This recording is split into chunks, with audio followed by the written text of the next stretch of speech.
প্রিয় শিক্ষার্থী বন্ধুরা, কেমন আছো সবাই? আশা করি সবাই ভালো আছো। আজকে আরেকটি ক্লাস নিয়ে আমি তোমাদের সামনে হাজির হচ্ছি। এই ক্লাসটি বাংলা দ্বিতীয়ের উপরের ক্লাস, আশা করি সবারই কাজে লাগবে। তো বাংলা দ্বিতীয় পত্রের বিরাম চিহ্ন নিয়ে আজকে দেখাবো।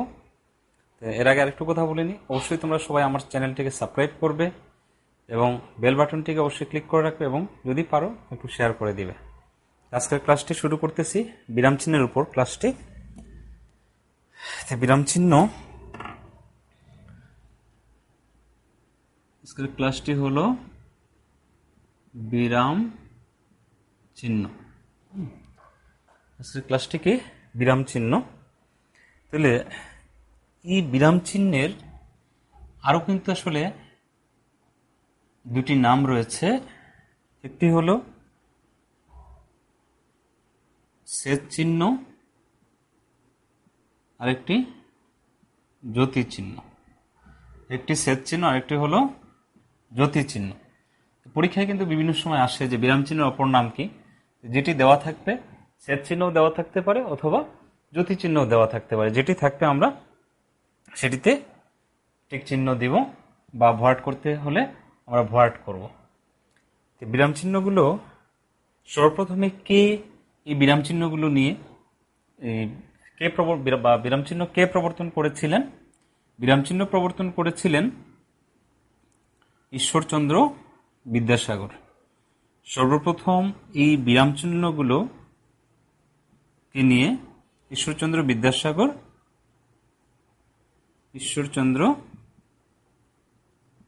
বিদ্যাসাগর উনি এগুলো সম্পর্কে একটি বই লিপিবদ্ধ করেছিলেন বা একটি গ্রন্থ এগুলো লিপিবদ্ধ করেছিলেন বিরাম চিহ্ন সম্পর্কে। সেই বইটির নাম হলো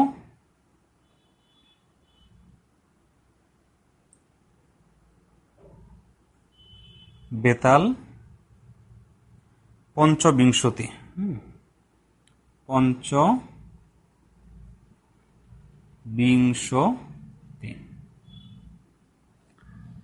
ঈশ্বরচন্দ্র বিদ্যাসাগর সর্বপ্রথম এই বিরাম চিহ্ন সম্পর্কে উনি একটি গ্রন্থ লিখেছিলেন এবং সেটির নাম হলো বেতাল পঞ্চবিংশতি।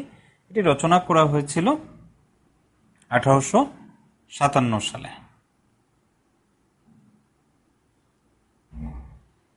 এখন বিরাম চিহ্নগুলো আসলে কি কি, এগুলো আমি আসতেছি। বিরাম চিহ্নগুলো কি আমি লিখতেছি এখানে। এর আগে আমরা জানবো এই যে বিরাম চিহ্ন আসলে কয়টি। বিভিন্ন পরীক্ষায় আসে যে বিরাম চিহ্ন কয়টি।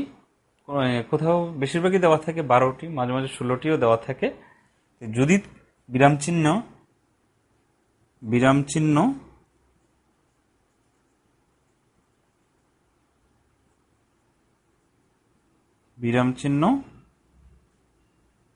মূলত আসলে বিরাম চিহ্ন হলো 12টি, আরও অনেকগুলো আছে বা কোথাও কোথাও পরীক্ষাতে 16টিও আসে। যদি 12টি আসে তো অবশ্যই আমরা 12টি দিব। যেখানে দেখা গেলো যে 12টি নেই, 16টি আছে, তাহলে তো অবশ্যই 16টিতে দিব। আর যদি দেখা যায় 2টি আছে তাহলে অবশ্যই আমরা 12টিতে আমরা দিব। কারণ প্রধানত আসলে আমরা যে বিরাম চিহ্নগুলো ব্যবহার করি সেগুলো 12টি, এই 12টি মূলত বেশিরভাগই আমাদের কাজে লাগে। তাহলে আমরা এখানে দেখলাম যে বিরাম চিহ্নের অপর দুটি নাম হলো একটি ছেদ চিহ্ন আর একটি হলো জ্যোতি চিহ্ন। বিরাম চিহ্ন এগুলো প্রবর্তন করেন কে? ঈশ্বরচন্দ্র বিদ্যাসাগর। এবং কোন বইতে কোন গ্রন্থে উনি লিপিবদ্ধ করেছিলেন? বেতাল। সেই বইটির নাম হলো বেতাল পঞ্চবিংশতি। 1857 সালে তিনি এগুলো বিরাম চিহ্নগুলো প্রবর্তন করেছিলেন। বিরাম চিহ্ন কয়টি? 12টি অথবা 16টি, যেটি আসবে আমরা সেটি পরীক্ষাতে আমরা দিব। যদি 12টি আসে তাহলে অবশ্যই 12টি আমরা টিক চিহ্ন দিব, আর যদি 16টি আসে তাহলে 16টি দিব, আর যদি 2টি দেওয়া থাকে তাহলে অবশ্যই আমরা 12টিতে দেব আর কি। আচ্ছা, এরপরে আসি আমাদের যে পরীক্ষায় যে মূল যে বিষয়গুলো লাগে সেটা হলো এই বিরাম চিহ্নের বিরতিকাল। বিরাম চিহ্নের বিরতিকাল, এর মধ্যে কি কি বিরাম চিহ্ন আছে সেগুলো আমরা শিখে নিব, যে বিরাম চিহ্নগুলো কি সেগুলো বুঝতে পারবো। আগে আমরা এখানে লিখি বিরতি কাল। মূলত এগুলোই বিভিন্ন চাকরির পরীক্ষাতেও আসে, চাকরির পরীক্ষাতে এগুলো বেশিরভাগ আসে। বিরতিকাল, যে লেখাটা দেখা যাচ্ছে না, আমি একটু নিচে লিখতেছি।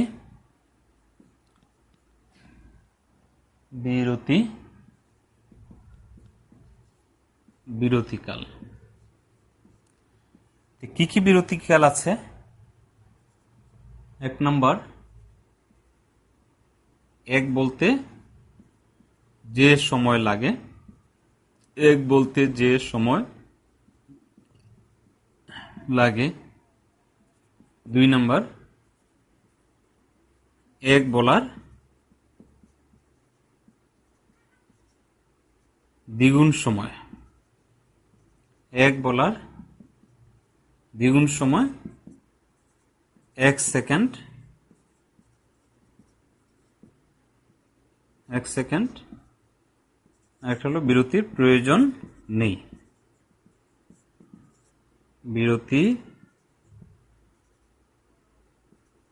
বিরতির প্রয়োজন নেই।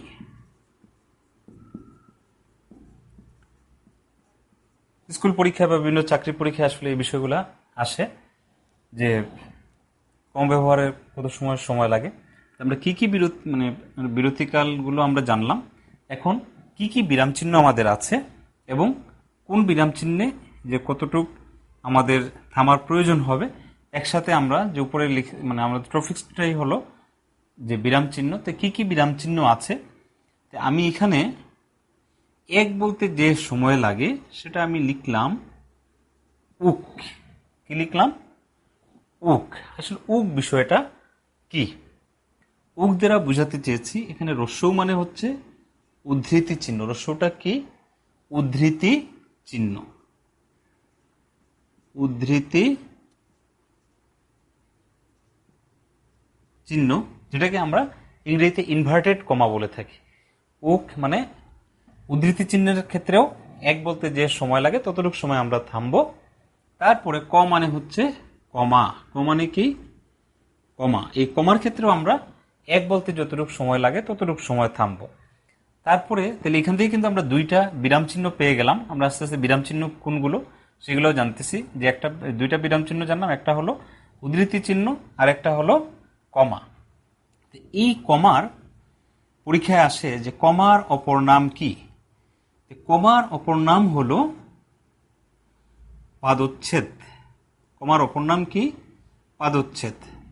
হ্যাঁ, আসলে কেন পাদচ্ছেদ? এটা আসলে পায়ে বসে, এই জন্য পায়ে মানে নিচের দিকে, পায়ের দিকে বসে, এই জন্য আসলে এটার নাম হলো পাদচ্ছেদ।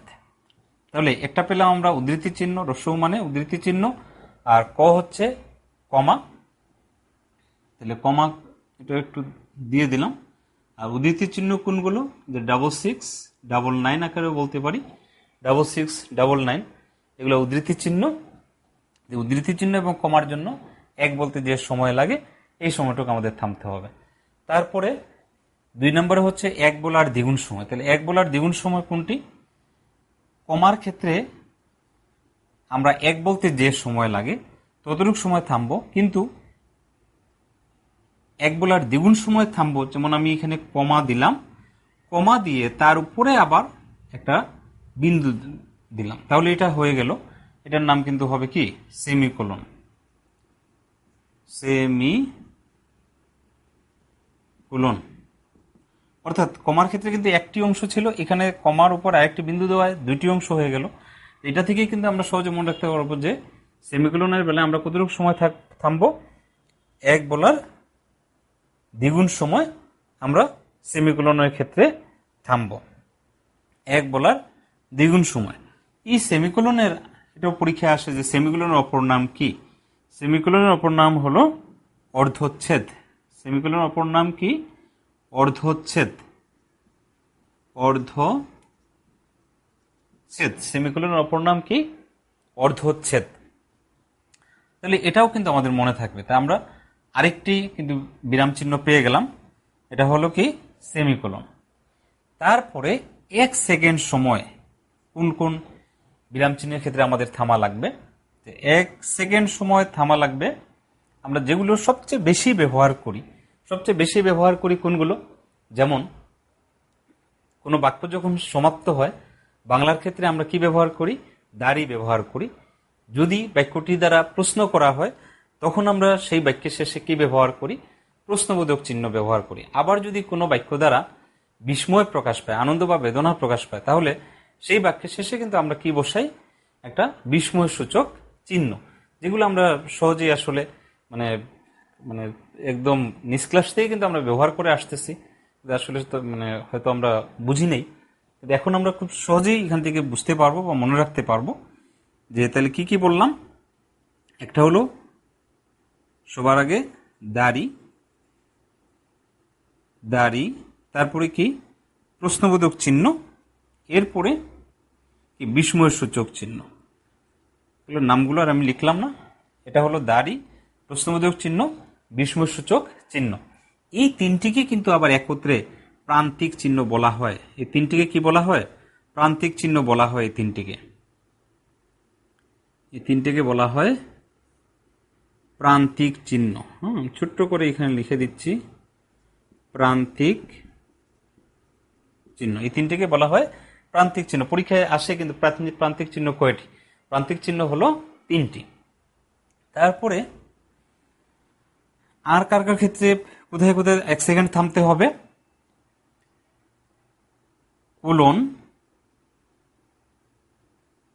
কোলন ড্যাশ এবং ড্যাশ। ড্যাশটা একটু বড় হবে, ড্যাশ মানে শূন্যস্থান। তাহলে 1 সেকেন্ড কিন্তু থামতে হবে এই 6টি বিরাম চিহ্নের ক্ষেত্রে। তাহলে আমরা আরো 6টি বিরাম চিহ্ন পেয়ে গেলাম। এখন পেলাম 6টি, আগে পেলাম আরো 3টি, 6, 7, 8, 9। 9টি আমরা বিরাম চিহ্ন পেলাম, 6, 7, 8, 9টি। তাহলে কার কার ক্ষেত্রে 1 সেকেন্ড থামা লাগবে? দাড়ির ক্ষেত্রে, প্রশ্নবোধক চিহ্নের ক্ষেত্রে, তারপরে বিস্ময়সূচক চিহ্নের ক্ষেত্রে, কোলনের ক্ষেত্রে। এটা কি? কোলন চিহ্নটা হলো কোলন, এরপরটা হলো কোলন ড্যাশ, লাস্টেরটা হলো ড্যাশ। তাহলে এই 6টি চিহ্নের ক্ষেত্রে কত সময় থামা লাগবে? 1 সেকেন্ড থামা লাগবে। এখন বিরতির প্রয়োজন নাই কোনগুলোর? যেগুলোতে আসলে আমাদের থামার প্রয়োজন নাই, যেমন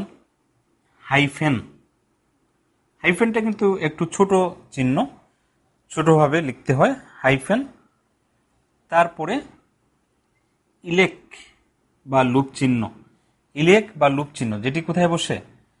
ইলেক বা লুপ চিহ্ন, এটাও কিন্তু কমার মতো, কিন্তু আসলে এটা উপরের দিকে বসবে। যে ইলেক বা লুপ চিহ্ন, আমি একটু ঘর করে দিচ্ছি যাতে সহজে বোঝা যায়। ইলেক বা লুপ চিহ্ন, এটা কি? এটা হলো হাইফেন।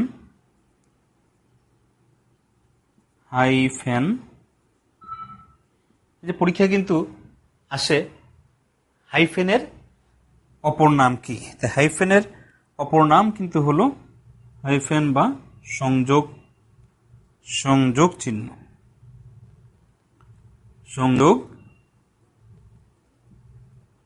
হাইফেনের অপর নাম হলো কি? সংযোগ চিহ্ন। তাহলে এখানে হাইফেন, তারপরে ইলেক বা লুপ চিহ্ন, যেটাকে আমরা ইংলিশে অ্যাপোস্ট্রফি বলে থাকি, ইলেক বা লুপ চিহ্ন। ইংলিশে কিন্তু এটা আরো সহজ, মানে যেখানে কোনো বর্ণ লোপ পায়, বা বাংলার ক্ষেত্রে সেম, যেখানে কোনো বর্ণ লোপ পায় সেখানে আমরা ইলেক বা লুপ চিহ্ন, যেটা ইংলিশে অ্যাপোস্ট্রফি বলা হয়, অ্যাপোস্ট্রফি আমরা ব্যবহার করব। আর যেগুলোতে কোনো বিরতির প্রয়োজন হয় না, সেটা হলো বন্ধনী। তাহলে বন্ধনী কত প্রকার আছে? 3 প্রকার, যেমন প্রথম বন্ধনী, দ্বিতীয় বন্ধনী এবং তৃতীয় বন্ধনী বা ব্র্যাকেট। এই বন্ধনীগুলোর ক্ষেত্রেও কিন্তু আমাদের কোনো থামার প্রয়োজন নাই। তাহলে এখানে আমরা দেখি কত প্রকার আমরা এখানে পেলাম। কমা, উদ্ধৃতি চিহ্ন 2টি, বিরাম চিহ্ন 1টি, 3টি, 6টি আর 3টি 9টি, 9, তারপর 10, 11, আর এখানে আমরা পেলাম বন্ধনী বা ব্র্যাকেট। তাহলে এখানে কিন্তু আমরা 12টি বিরাম চিহ্ন পেলাম। আরো অনেকগুলা বিরাম চিহ্ন আছে, সপ্তম শ্রেণীর একটি বই আছে, সপ্তম শ্রেণীর যে বাংলা দ্বিতীয় বোর্ড বই যেটি, এটিতে আসলে খুব সুন্দর করে মানে সবগুলো দেওয়া আছে। কিন্তু এই মানে আরো ওইখানে আছে, এই কয়টি, এই 12টি আমাদের সবচেয়ে বেশি ব্যবহার করার প্রয়োজন হয়ে থাকে। এরপরে এই যে এখানে ব্র্যাকেট দিলাম, আমরা জানি প্রথম বন্ধনী ইংরেজিতে ফার্স্ট ব্র্যাকেট, দ্বিতীয় বন্ধনী সেকেন্ড ব্র্যাকেট, থার্ড ব্র্যাকেট, তৃতীয় বন্ধনী, এগুলোর আরো কিছু নাম আছে। যেমন প্রথম বন্ধনী যেটি, প্রথম বন্ধনীকে একটি নাম হলো বক্র বন্ধনী। প্রথম বন্ধনীর একটি নাম হলো বক্র বন্ধনী। সেকেন্ড ব্র্যাকেট বা দ্বিতীয় বন্ধনীর একটি নাম হলো গুম্ফ বন্ধনী, গুম্ফ বন্ধনী। আর থার্ড ব্র্যাকেট বা তৃতীয় বন্ধনী যেটি, সেটার নাম হলো সরল বন্ধনী, সরল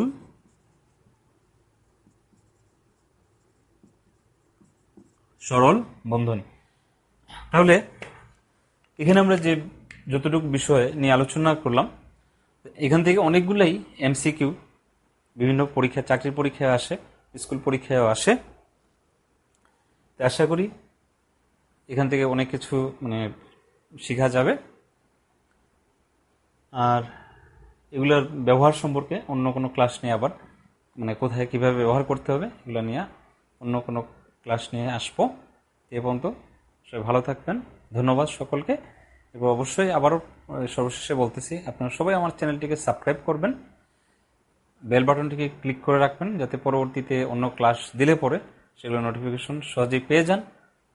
তারপরে একটু পারলে শেয়ার করবেন। আর যারা ইতিমধ্যেই সাবস্ক্রাইব করেছেন তাদেরকে অসংখ্য ধন্যবাদ। সবাই আমার সাথে থাকবেন, ভালো থাকবেন, ধন্যবাদ সকলকে।